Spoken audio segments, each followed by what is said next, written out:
Hello everyone and welcome back to the channel. In today's video we're going to talk about figuring out how much home you can afford.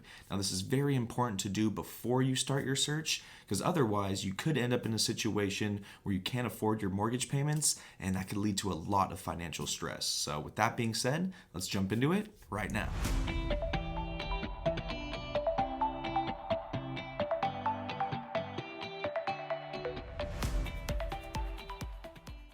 So for conventional loans, there's really only three requirements that you need to meet.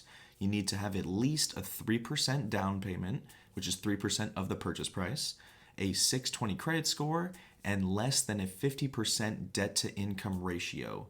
So the debt to income ratio is a pretty easy calculation. You take your debts and divide it by your income. So let's say that you have debt of $2,000 a month. So this could be auto loan debt, credit card debts, or student loan debt. And let's say that you're bringing in $6,000 a month, let's say.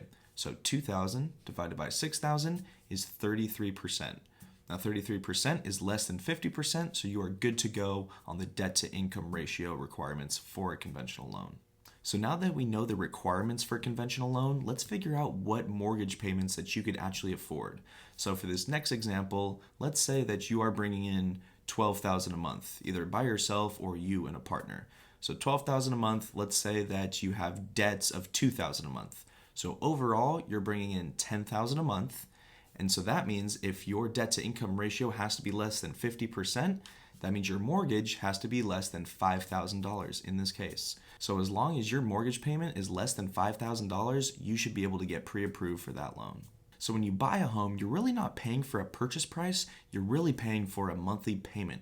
Now keep in mind, the less you put down, the more your monthly payments are going to be. So if you're trying to keep your monthly payments a little bit lower, consider putting a larger down payment down on the house. And that's all for today's video. I hope this information helps you in your home buying journey. Now remember to talk with a lender so you can get a better understanding of what you can afford. Now if you like this content, make sure to like this video and subscribe to our YouTube channel. And I'll see you guys around in the next video.